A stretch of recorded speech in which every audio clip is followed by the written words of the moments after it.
Nós vamos para uma segunda discussão sobre experiências internacionais, onde nós vamos ouvir de diferentes realidades de países, mas também agora conhecer até um pouco do programa global, uma visão global do programa de Escolas Azuis. Então, para que a gente dar continuidade a esse processo, eu gostaria de convidar para compor a mesa aqui comigo, para a gente poder debater. Primeiro, a Raquel Costa, coordenadora do programa Escola Azul Global pela Unesco.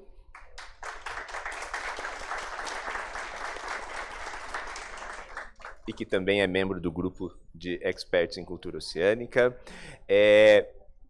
O Álvaro Santos, que é da Secretaria de Pescas do Ministério das Pescas e Recursos Marinhos da República de Angola. Muito obrigado, Álvaro.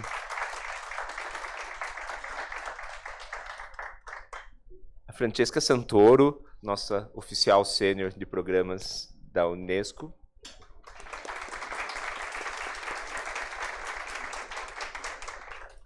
E a Natasha Moreira, que é do Oceanário de Lisboa e da Fundação Oceano Azul de Portugal.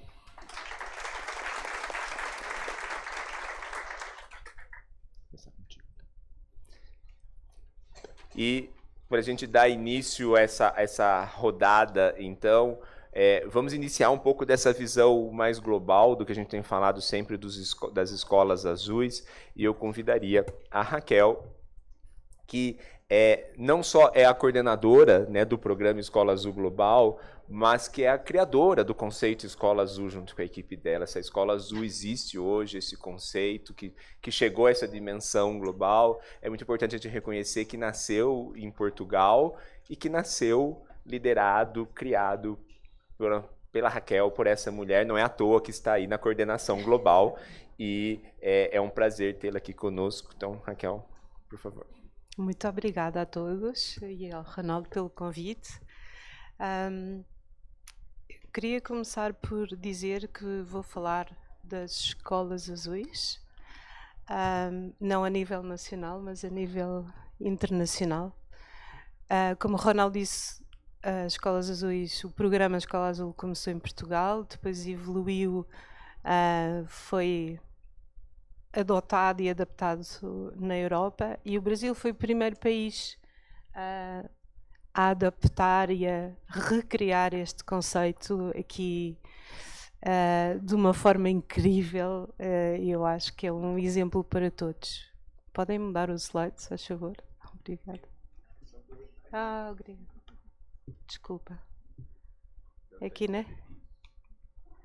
Ok, eu trouxe os slides em inglês só porque está aqui o grupo de experts e assim, pelo menos vão acompanhando, mas de qualquer modo eu só trouxe os objetivos da rede global. Porquê é que se criou, entretanto, uma rede global? Porque há vários países no mundo que neste momento estão a criar redes nacionais. Temos aqui o mapa onde neste momento temos 60 países, incluindo a rede europeia, que já é incrível, acho eu. E a Unesco decidiu fazer aqui uma espécie de um chapéu para que houvesse um fortalecimento destas redes nacionais. Então o objetivo não é mais do que ter aqui um movimento global, ter um movimento com uma diversidade cultural muito grande, mas com uma união também. E então é esse o objetivo desta rede e da Unesco, é estabelecer ligações fortes entre as coordenações, entre os países, uma troca de experiências, uma partilha entre alunos, entre professores, e dar algum suporte também a quem queira criar coordenações nos diferentes países, dando alguma mentoria e pedindo aos outros coordenadores nacionais também para ajudarem aqui nesta criação, nesta co-criação que acaba por ser. E também vemos isto como um caminho para incluir a literacia do oceano, a cultura oceânica, desculpem, nos currículos dos diferentes países. Então é esse o objetivo, basicamente. Isto são os critérios que nós usamos, que são um bocadinho uma inspiração para que nos diferentes países haja uma visão comum são critérios que foram decididos por todas as coordenações nacionais já existentes e que permitem depois aqui um guia para que os professores e os alunos trabalhem as questões relacionadas com o mar, sempre com um enraizamento no contexto em que vivem. Isso é muitíssimo importante para que se trabalhe com empatia e com vontade de aprender. E isso é aquilo que eu acho que inspira os professores e os alunos a trabalhar, é esta liberdade de possibilidades e no fundo também criar aqui ligações com outros setores da sociedade, com a comunidade e com o setor do mar. É muito importante juntar aqui os outros também, não é? Não só as comunidades escolares, mas também a indústria, também as ONGs, também os pescadores, o saber tradicional, as comunidades indígenas. E é isto que eu acho que faz a diferença nesta rede de escolas azuis, sobretudo na vossa, que é incrível, e parabéns. É um orgulho, é uma emoção ouvir aqui os professores e os alunos a falar nas escolas azuis, muito sinceramente.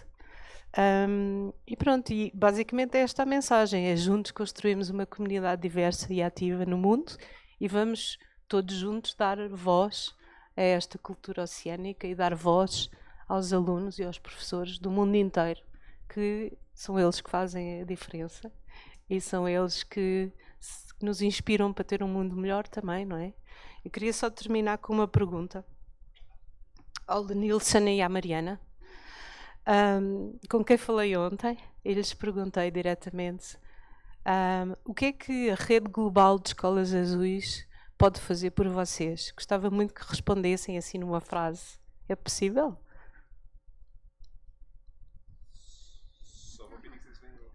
Vou pedir só que vocês venham aqui por conta do microfone e da tradução. Entretanto, enquanto eles deixem, eu posso dizer aqui só que neste momento, e a Rede Global nasceu, está a nascer ainda, tem cerca de um ano e meio, e neste momento temos 2.000 escolas a trabalhar nesta rede global, muitas delas são vossas, 7.000 professores e 300.000 alunos a nível mundial. Portanto, quem está aqui, os alunos que estão aqui, sintam-se englobados numa rede maior e com quem poderão no futuro, é esse a nossa missão, trocar experiências com outros meninos com outras línguas, com outras experiências. Eu acho que isso vai ser espetacular. Esperemos conseguir isso. Força! Bom dia a todos.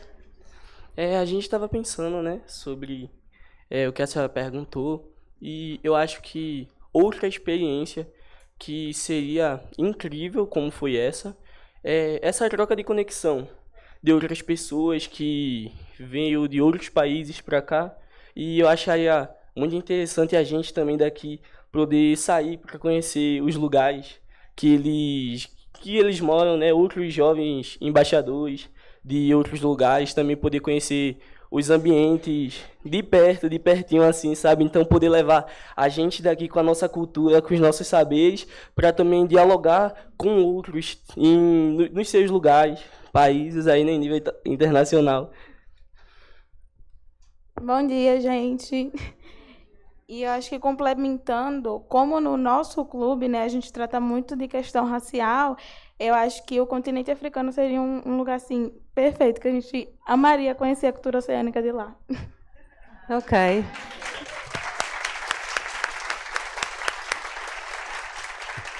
Obrigada pelas vossas falas e pela vossa contribuição, que não esquecerei, certamente. Obrigada a todos.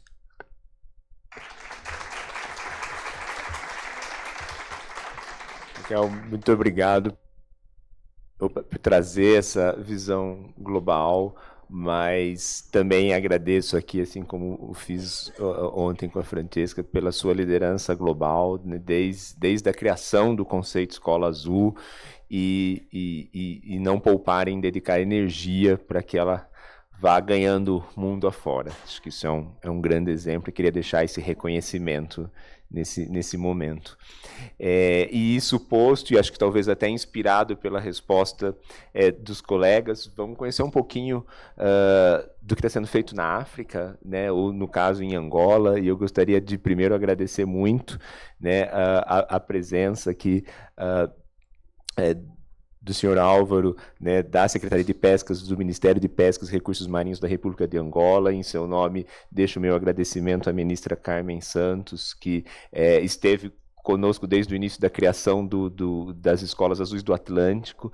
Né, a ministra Carmen é um grande exemplo mundial também de uma liderança feminina pela economia azul, pela educação, né? E estamos muito felizes com a presença de Angola, com a sua presença aqui neste evento. Em nome do governo brasileiro, gostaria de deixar esse registro, esse agradecimento e convidar para sua fala. Portanto, muito obrigado. Eu começaria por agradecer o Roberto, no Fórum Geral, o governo brasileiro, por convidar o governo de Angola. Acredito que não vou conseguir substituir a professora Carmen. Vou tentar fazer o máximo, porque eu não sou, como muitos fizeram menção aqui, eu não venho do setor do oceano, venho do setor petrolífero e da aviação. Portanto, vou tentar apresentar aqui, não de forma factual, factos concretos, como foi apresentado aqui neste evento. Vou fazer uma apresentação mais num programa de governo e gostaria de seguir uma determinada lógica. O que é que foi feito, o que é que estamos a fazer e o que é que pensamos fazer. Portanto, nessa perspectiva, a Angola já assumiu algum compromisso com o oceano, e do qual o Brasil é um país de referência porque é a nossa futura fronteira marítima, diante de uma futura ordem dos oceanos que vem a surgir. Portanto, neste quesito, Angola já tem uma estratégia nacional do mar. Só para fazer o enquadramento, o Ministério das Pescas e Recursos Marinhos, ela é pescas e recursos marinhos, por tudo que é recurso vivo do mar é da responsabilidade deste Ministério, é coordenador da economia azul para Angola. E tem na sua estrutura organizativa a Direção Nacional de Assuntos do Mar e Economia Azul. Essa direção acaba por ser a umbrella de todos os programas relacionados com a economia azul, neste caso as escolas azuis, é um subprograma desta área. Sendo assim, a Angola, comprometida com os oceanos, já lançou uma estratégia nacional do mar, do que já foi feito, em colaboração aqui com a Unesco e a iniciativa da professora Carmen, deu início à criação das escolas azuis, e integrou os ODS e a década dos oceanos em todos os documentos de planeamento estratégico nacional. Do que é que está a ser feito neste momento? Nós temos identificado no projeto de Escolas Azuis 27 escolas pilotes em 7 províncias. Nós aqui, ainda há pouco estava aqui a conversar com a Raquel, e dizíamos que enquanto o Brasil é proativo, nós somos reativos. Nós selecionamos só as províncias costeiras para a literacia do oceano, enquanto que o Brasil é muito mais extensivo. É uma aprendizagem, viemos aprender isto do Brasil, e muito obrigado, Roberto. Portanto, também estamos com programas de reorganizar as vilas pescatórias ao longo da costa, e nessas vilas pescatórias pensamos introduzir o ensino sobre o oceano, fundamentalmente. Isto já o que nós estamos a fazer, né? Portanto, há um lançamento de ações muito viradas ao ambiente marinho, em parcerias com universidades, ONGs nesse caso. Temos a Unesco que tem participado connosco nessa atividade. Agora, das perspectivas, se calhar eu disse muito pouco, temos mais coisas a fazer, mas estas são as coisas mais marcantes. Das perspectivas que nós temos, eu gostaria de agradecer bastante o fórum de ontem. Foi muito elucidativo e trouxe muitas ideias para futuras iniciativas para o nosso caso de Angola, que eu vou levar à professora Carmen, que é a criação do Currículo Azul Nacional para Angola. Se calhar propor, em articulação com o Brasil e a CPLP, um fórum dos PALOPs. Portanto, e também apelava ao Brasil, e também vou propor à professora que o Brasil e Angola, antes do COP30, deverão fazer aqui uma parceria para tentar encontrar sinergias com determinados objetivos. Porque queremos levar e afirmar que Angola é um país que está comprometido com a educação do oceano, e o Estado angolano em si, só para dizer que Angola fez um esforço enorme. Neste momento, se não me engano, é o único país africano que tem um barco científico de última geração, que está com programas bastante objetivos, concretos, de estudo do oceano, estudo da costa atlântica. Vai participar no estudo da plataforma do Atlântico, da qual selecionou na América Latina o Brasil como um parceiro, Portugal a nível da Europa, Portugal, Espanha, Noruega e Cabo Verde, em África. Portanto, também está em curso em Angola a reorganização de todos os dados científicos, um programa, que é um programa de 3+2, são 5 anos, que é a reorganização de todos os dados científicos de Angola, oceânicos, de oceanografia, com o Instituto Oceanográfico de Espanha. E vai fazer com Portugal, no âmbito do financiamento da Comunidade Europeia, a revisão de toda a legislação sobre o mar. Portanto, de uma forma geral, são esses os programas que a Angola tem. Portanto, acho que são bastante ambiciosos e temos muito trabalho. Obrigado.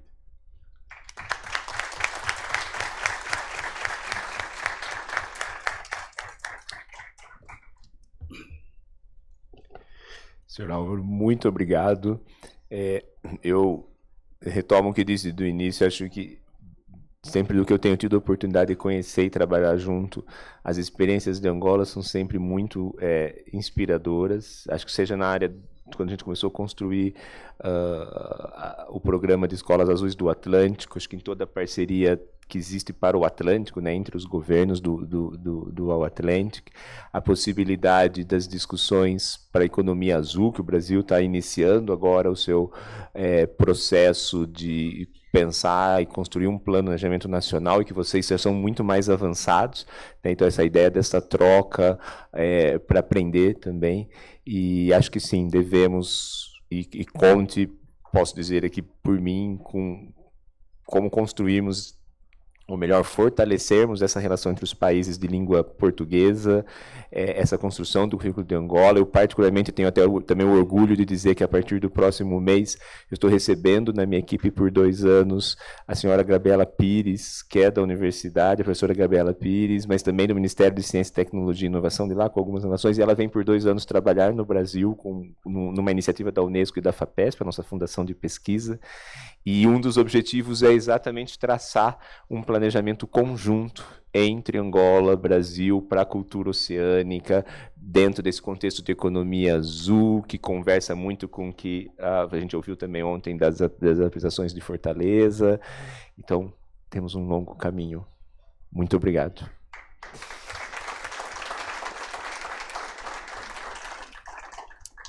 E então, acho que a gente iria agora para também uma outra experiência que me é muito cara de coração, porque eu sou um Cristofoletti, mas de conhecer agora, talvez não só do olhar da Francesca da visão global, mas claro, a Francesca também como, né, coordenadora do escritório de cultura oceânica que fica em Veneza, na Itália, também atua muito dentro do território italiano. Então, Francesca, eu pediria para você compartilhar um pouco de como tem sido o processo na Itália, né?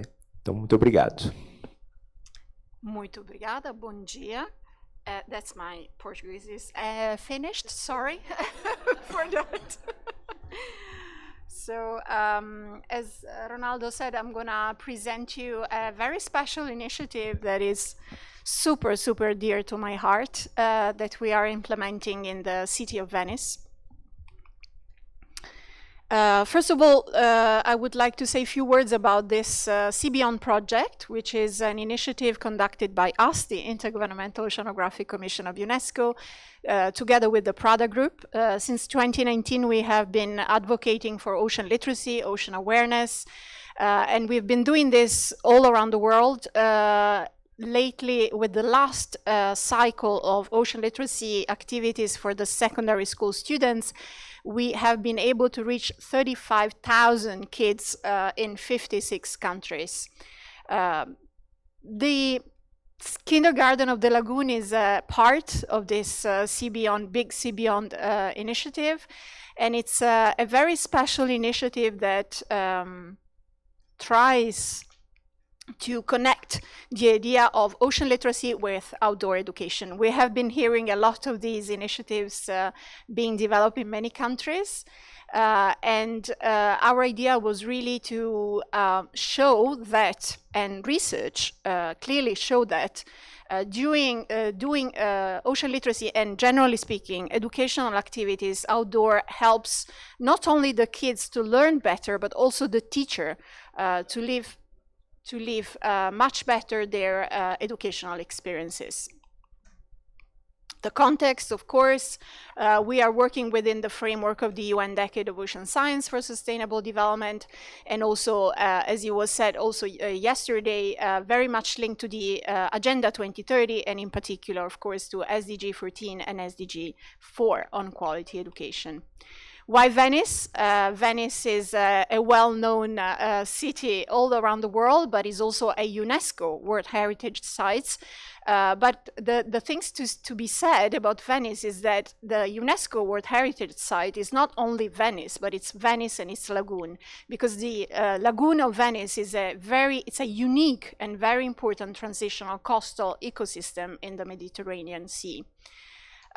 Through this project, we want the children not only to be aware of the relationship between the city of Venice and the lagoon, but also and as it was said yesterday, with the experience of some of the teachers, we also want to connect the kids with their traditions and on how, over the century, the Venetians have been developing a lot of what we call in UNESCO terms intangible cultural heritage elements. So we are already in the third cycle of the Kindergarten of the Lagoon. The first one was developed between January 2023 and June 2023, and we were involving 6 schools, 120 children and 24 teachers with kids from 3 to 5, so very, very young kids. The second cycle, which was held between November 2023 and June 2024, involved 2 schools, 80 children, and 15 teachers. And currently, we have decided to change a little bit let's say, the approach.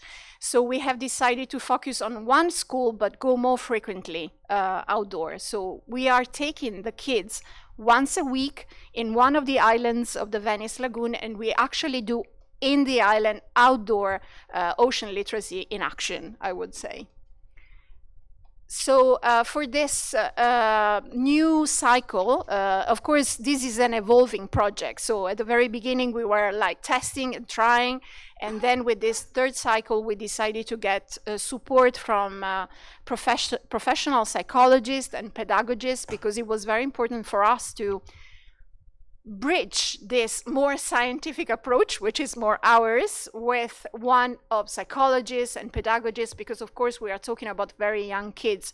And so we wanted to be sure that our approach was fit for them. It's a unique curriculum customized for the kids of the Venice Lagoon, and it blends ocean literacy principles with, as I said, the principle of outdoor education. So it's an experiential learning approach, and it focuses on local and global perspective, and of course, sustainability and theory of change as fundamental concept.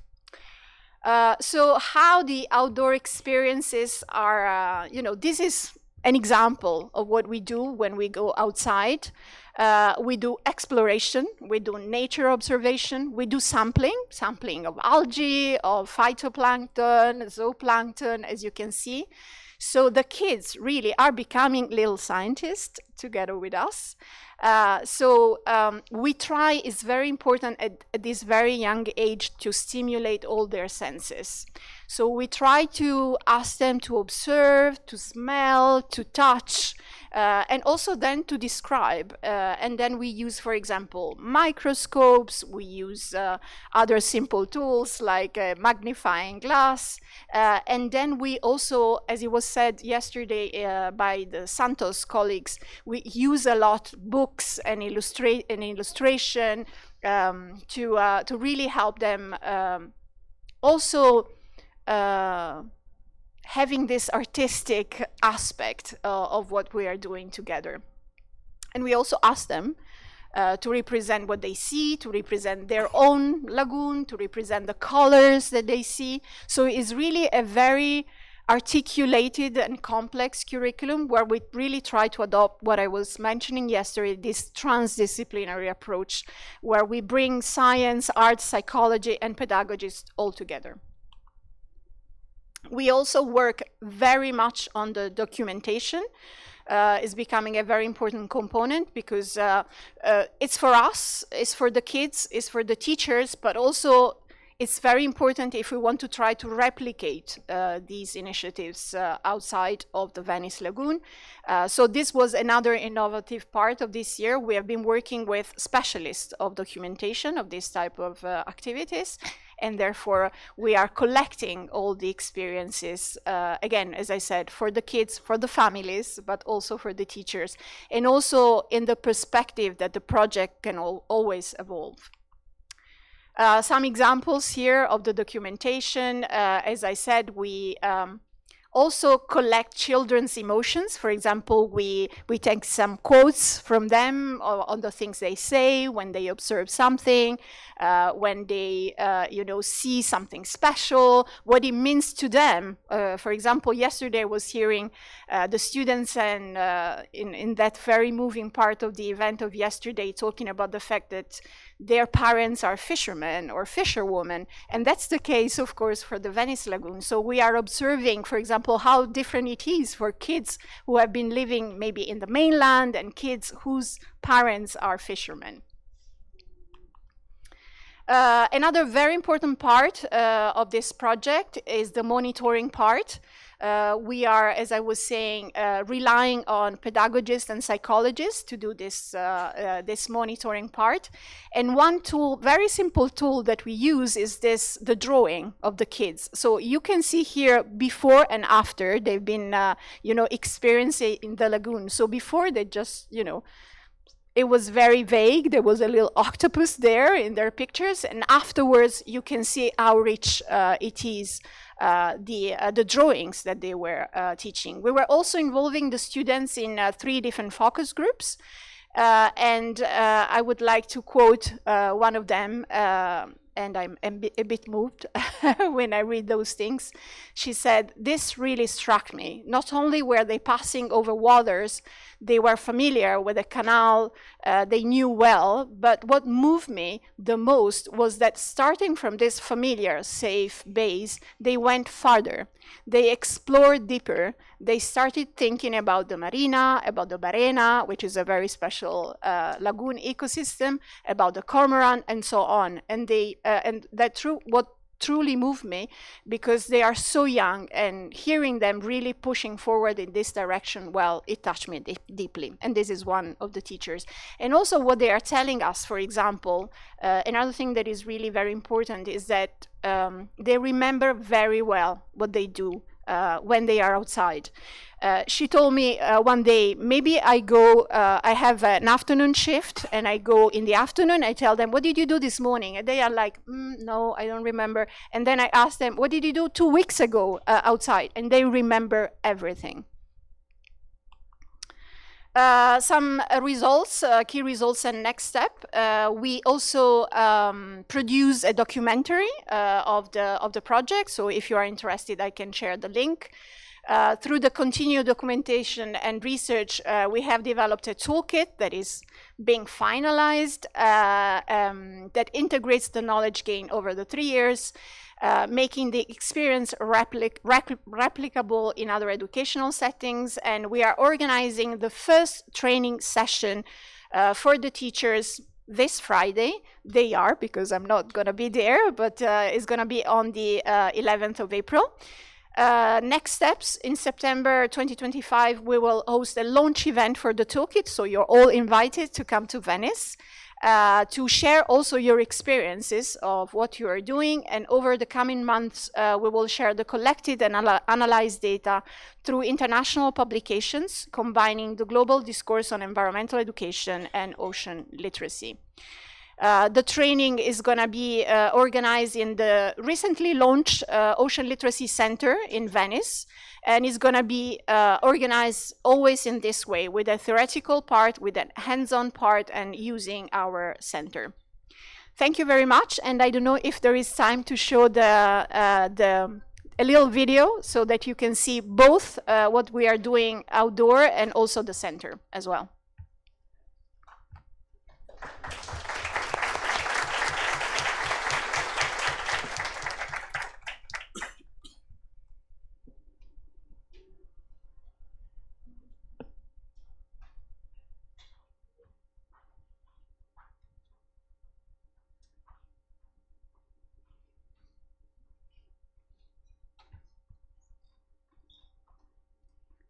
I don't know if it is Keiko, possible temos to o share vídeo, por favor.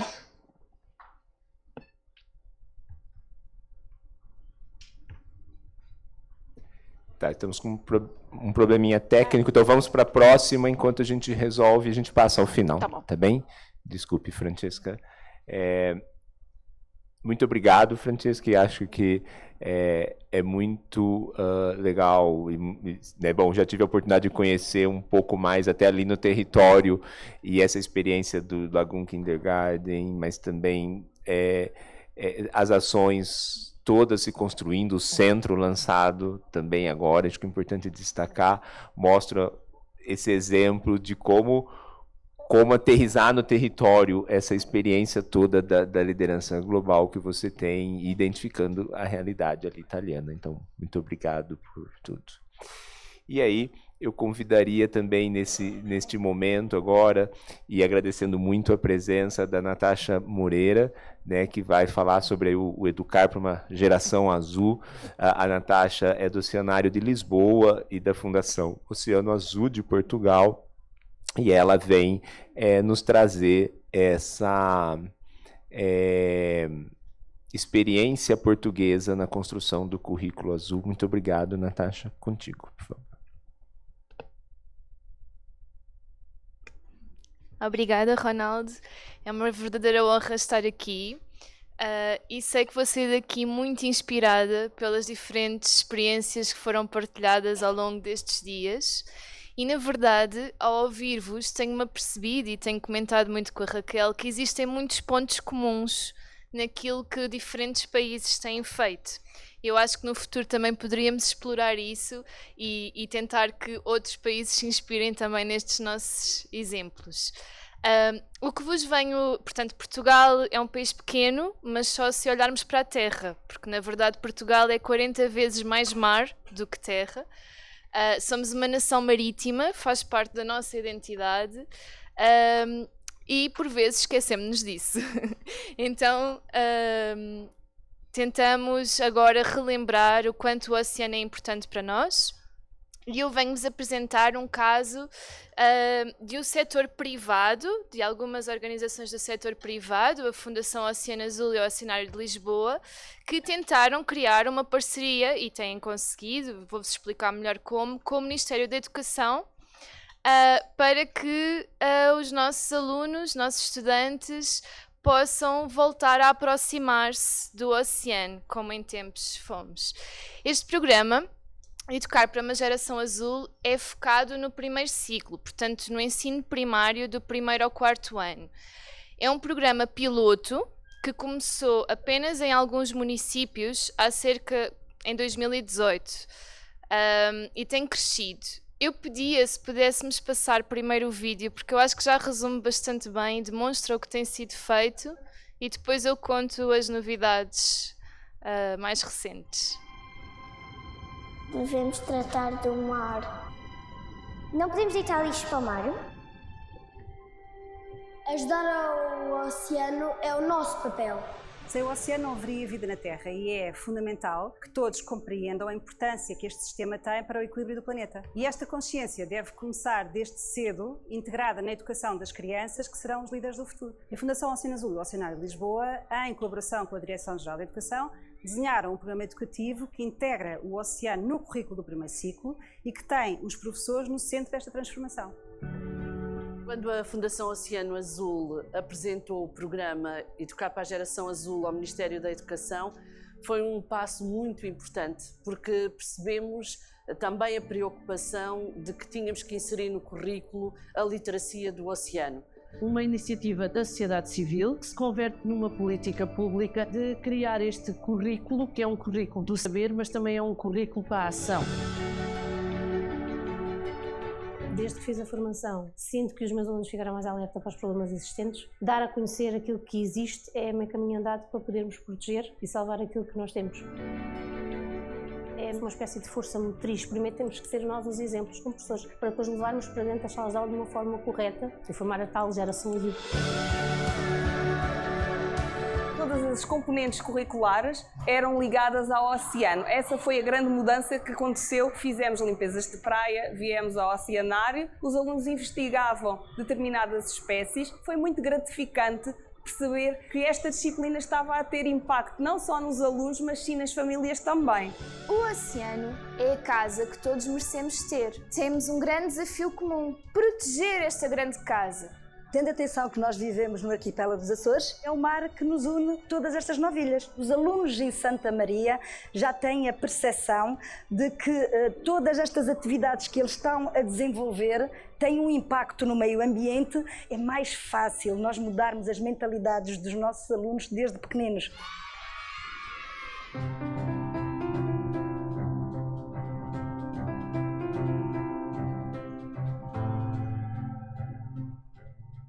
O oceano é o pulmão da Terra, que sem ele não vivemos. É a casa de muitos animais e plantas. Esta coleção é muito importante. O meu pai precisa de ler este livro. Então nós não podemos tirar muito lá, porque se tirarmos tudo, já não temos nada. Se eu fosse o oceano, eu dizia-vos: parem de estragar a minha linda beleza.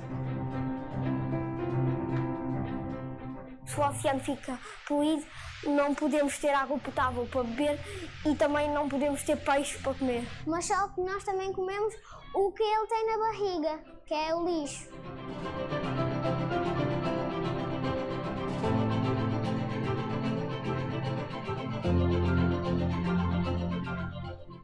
estamos a desenvolver um projeto de classificação do Recife Rochoso Pedra do Valado, e com esta área de classificação é muito importante que inclua os nossos alunos também. E daí que esse programa vai desenvolver e dar maior proximidade e valorizar aquilo que nós temos, em particular nesta costa, mas nos oceanos em geral. Protegendo o mar, dando a conhecer todas as suas potencialidades, os jovens que conseguem assumir esse papel são verdadeiros cidadãos do mundo, porque esta problemática é uma problemática universal. Nós, Câmara de Sintra, pretende chamar os jovens a um conhecimento muito próximo dos oceanos.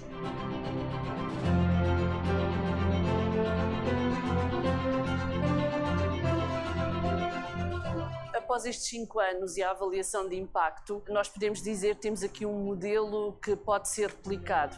Temos mais literacia do oceano nas nossas escolas. O objetivo agora seria conseguir escalar este programa para a escala nacional, chegar aos mais de 20 mil professores do primeiro ciclo de educação, conseguir formá-los da maneira competente, empenhada, mobilizadora com que a Fundação Oceano Azul, com o apoio do Oceanário de Lisboa, conseguiu até agora.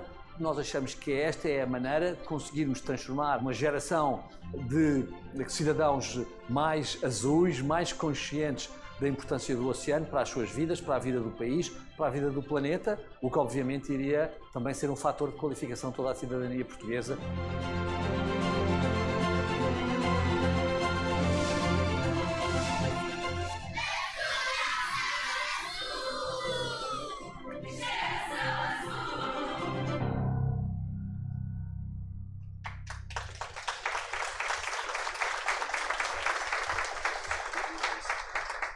Obrigada.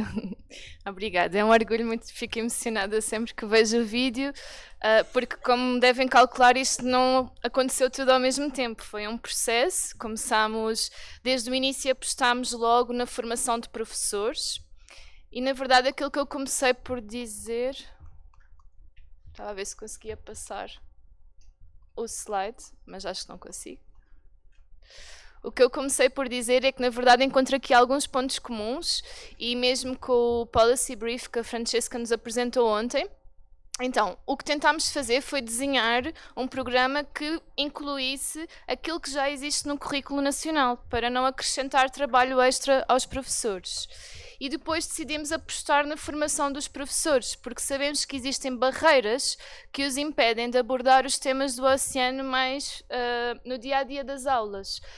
E uma delas é precisamente o conhecimento. Às vezes não se sentem à vontade para tratar estes temas. Então, esta é a nossa ambição, um currículo azul. Hoje em dia os nossos números já cresceram um bocadinho mais, mas quanto aos professores, o que fizemos foi estruturar uma formação de 30 horas, que também tem uma parte muito prática de oficina, em que eles experimentam com os alunos e depois voltam com as dúvidas aos formadores. Fizemos isso com o apoio dos municípios. Foi muito importante essa parceria. E também com o arquipélago dos Açores, que é uma realidade um bocadinho diferente do que acontece na parte continental. Um ponto diferenciador foi que abordámos diferentes perspectivas do oceano, não só o científico. Então, os temas da nossa formação abordam o contexto social, económico, mesmo o direito do mar, que é possível abordar com crianças destas idades, dos 6 aos 10 anos. Assim, uma abordagem mais holística, também de acordo com a orientação da Unesco. O que fizemos, além da formação de professores, foi desenvolver recursos, que é muito importante. Recursos educativos para os professores, por exemplo, o manual, e depois, mais tarde, para os alunos. Eu acho que aqui a diferença... O manual é um manual com conteúdo e atividades práticas, mas eu acho que aqui a principal diferenciação é que construímos uma matriz, uma tabela, que orienta os professores a utilizarem cada atividade do 1º ao 4º ano e em todas as disciplinas. Português, matemática, estudo do meio, expressões artísticas, porque é possível integrar o oceano em todas elas. Então isto é o que facilita os professores a integrarem estes temas na sala de aula. Depois, para os professores, para os alunos, desculpem. Oi? desenvolvemos uma coleção de livros que eu convido todos a fazerem o scan do QR Code, porque estão disponíveis de forma gratuita no nosso site. No fundo, junta o que era os temas da formação de professores com ilustrações muito cativantes, e é uma forma, mais um recurso para os alunos poderem aprender sobre os diferentes contextos do oceano. Só de dizer que os primeiros 2 são mais adequados para alunos mais novos e por isso também têm áudio, para os alunos que não conseguem ainda ler de forma autónoma. Fundamental foi avaliarmos como é que este processo estava a correr. Avaliarmos qual foi o impacto nos professores, se se sentiam capazes de implementar isto depois de forma autónoma, depois da formação, e também quais foram as mudanças nos alunos, não só a nível de conhecimento, mas também de comportamentos. E foram os resultados... Foram os resultados desta avaliação de impacto, que foi feita ao longo de 4 anos, muito estruturada, que nos permitiram chegar ao passo seguinte, que eu vos ia mostrar. Ok. Foram estes resultados que fizeram com que o Ministério da Educação português chegasse ao pé de nós e nos dissesse: ok, ótimos resultados, então agora eu quero que vocês criem um grupo de trabalho com diferentes especialistas, Conselho Nacional de Educação, escolas superiores, ONGs, professores, e decidam então como é que vamos escalar isto para o país todo. Como é que vai deixar de ser um piloto em apenas 8 municípios e escalar para o país todo. Mas mais do que isso, pediram-nos para começarmos a pensar na integração dos temas do oceano no currículo nacional, para que não seja algo que fique só dependente do interesse dos professores e que seja algo mais obrigatório. Fizemos então um documento que, no fundo, aborda um dos documentos nacionais que já tínhamos, que identifica o perfil dos alunos depois que saem da escolaridade. O que nós fizemos foi pegar nesse documento que já existia português e aprofundámos para a cultura oceânica. Então, fizemos um perfil dos alunos que identifica os princípios, os valores e as competências de um aluno que, durante a sua escolaridade, tem hipótese de aprender mais sobre cultura oceânica nas diferentes disciplinas. Portanto, é um documento que eu depois também vos convido. Eu tenho alguns exemplares comigo, depois podem pedir quem tiver interesse. De dizer também, eu acho que coloquei neste slide, fizemos então esse grupo de trabalho. Esse grupo de trabalho teve diferentes resultados e um deles, o mais recente, foi a entrega de uma proposta formal de como incluir a cultura oceânica no currículo, desde o 1º ano ao 12º, em todas as disciplinas. Portanto, estamos ainda à espera de aprovação. O nosso clima político em Portugal está um pouco instável. Vamos ter novas eleições em breve, portanto será um processo mais demorado do que pensámos, mas basicamente o Ministério decidiu que iria rever o currículo nacional e chamou-nos a nós, entre outras organizações, como especialistas desta área, para aproveitarmos esta oportunidade em que o currículo será revisto para incluirmos então mais temas do oceano, de forma, como o Ronaldo há pouco disse, de forma muito interdisciplinar e mostrando que é um tema transversal e que pode ser usado para falar dos outros temas todos, portanto, do clima, da igualdade de género, da interculturalidade, porque eu acho que essa é a chave, é não tornar isto só sobre o oceano, mas mostrar que o oceano é quase como uma ferramenta, um meio para abordar tudo o resto. Portanto, dedos cruzados, e esperemos que o governo português aceite esta proposta.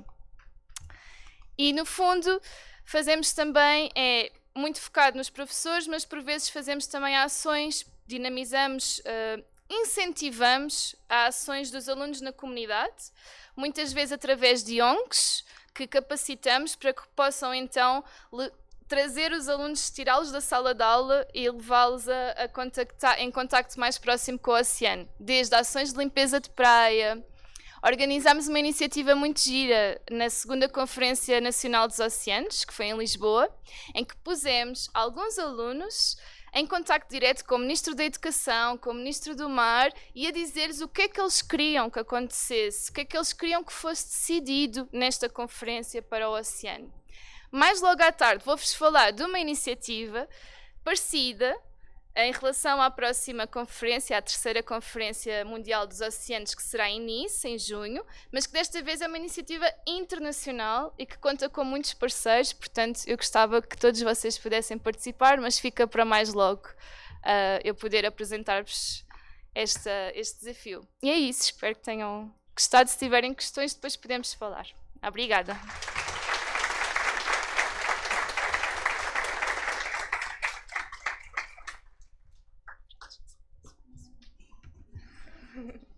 Natasha, muito obrigado e parabéns. Acho que a gente já tinha conversado um pouco mais cedo. É muito legal ver o formato e o modelo que Portugal está indo. E acho que algo que eu disse antes, né? Não existe um caminho único. Cada país vai encontrando o seu caminho dentro do seu processo, dentro das suas realidades, dentro daquilo que é possível, né? E entendendo como funciona o sistema. Mas eu vejo o formato como Portugal trabalhando muito próximo, né? O formato como a gente também está fazendo aqui no Brasil. Talvez vocês começaram do governo, estão chegando nos professores, a gente começou dos professores, está chegando no governo, até para dizer, né, algo que a gente conversava de manhã, no Brasil, a gente também está dialogando com o Conselho Nacional de Educação, que na verdade não esteve presente na mesa aqui essa semana, porque ontem e hoje o Conselho Nacional de Educação está aqui reunido num prédio próximo, discutindo e votando as alterações do currículo do ensino médio brasileiro. Então, por isso que nem o presidente, nem um membro do conselho podiam vir, né? E a gente trocou hoje um pouco para entender até como funciona com o conselho lá, o Conselho Nacional de Educação aqui. Então, acho que super interessante. Muito obrigado, Natasha. Obrigado por vir, por compartilhar e que a gente possa ir criando redes internacionais para esses processos e modelos.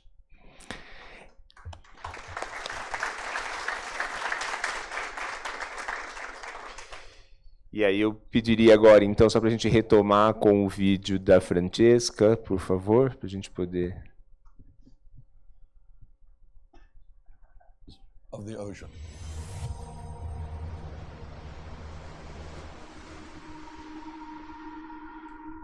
There is one ocean with many features. That's why I never talk about ocean in plural, because if you look at a map of the world and you take away all of the names that humans have put on that map, you'll see there's just one big blue expanse with a few continents and islands dotted around on it. The ocean is critical, is what we call our planet life support system. First of all, Pessoal, por favor, a imagem, eu pediria que retomasse o vídeo com a imagem na tela do início, mais fácil. It regulates climate, it gives us food, it also is the place of the ocean.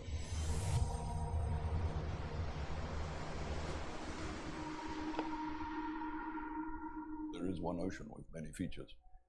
That's why I never talk about ocean in plural, because if you look at a map of the world and you take away all of the names that humans have put on that map, you'll see there's just one big blue expanse with a few continents and islands dotted around on it. The ocean is critical, is what we call our planet life support system. First of all, it covers almost 71% of our planet, and also it regulates climate, it gives us food, it also is the place where almost between 50 and 80% of the oxygen produced on this planet is generated. So I would say without the ocean there's no life on this planet. In our family we have big passions for sailing boat and for ocean, and so it's something that has been always across in my life since my childhood. Ocean is part of our company, is part of my memories when I was a child. We can change our environment, we can change the world.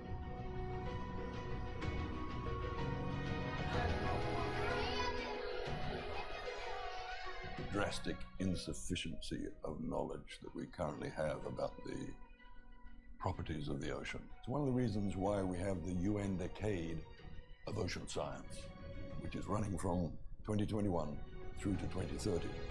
Ocean literacy is, first of all, understanding the ocean, knowing more the ocean, but that's only the basis of what we are trying to achieve in making our society more ocean literate.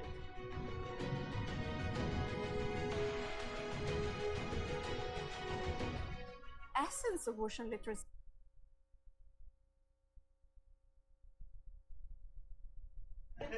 Sorry, yeah. Sorry for that. I think it's because they were trying to sort out the other videos, so they're just moving one video. Desculpa, voltando para o português. Não, agora o desculpa era a língua. E desculpa, Francesca. E aí, explicando para todo mundo, coisas normais. Nós temos 2 vídeos para passar, e acho que enquanto estava passando um, a equipe estava transferindo o vídeo para o outro computador, e por isso interrompeu. Nós não vamos retomar o vídeo que passou agora. Por favor, finalizar a equipe, a transferência do segundo vídeo.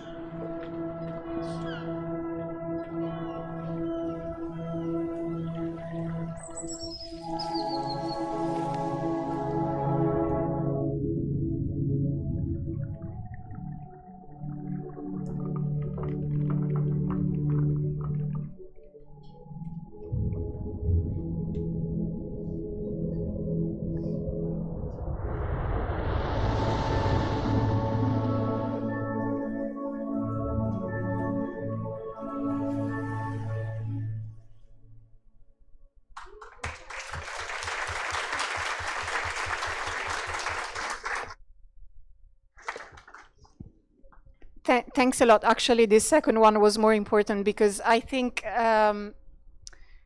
it was a very challenging process to make this center happening from all kinds of point of view. But I think it's an amazing result. We've worked with designers, architects, the data visualization experts,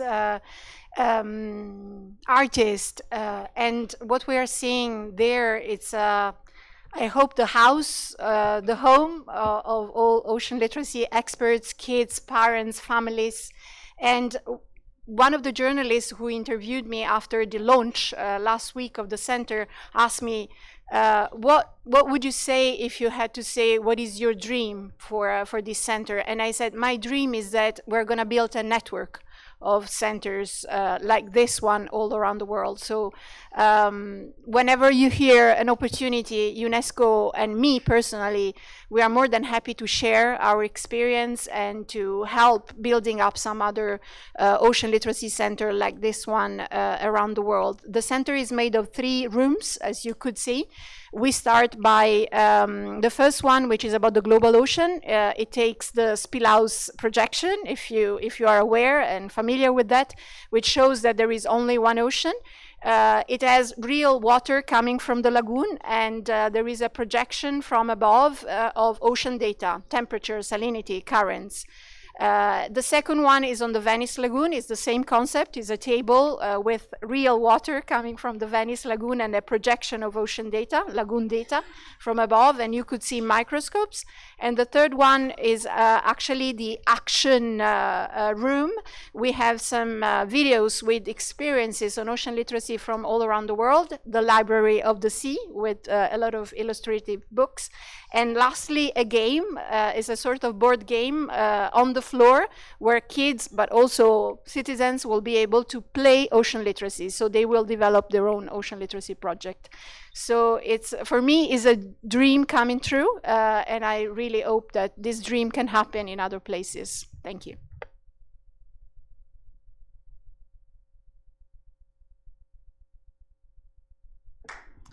Obrigado, Francesca, e muito sucesso e uma vida longa ao centro, lá em todos os lugares. E aí, novamente, agradecendo, então, Natasha, Francesca, Álvaro, Raquel, pela presença de vocês, por compartilhar e por toda a mobilização nacional, global, local, e para que a gente possa construir esse mundo melhor. Muito obrigado.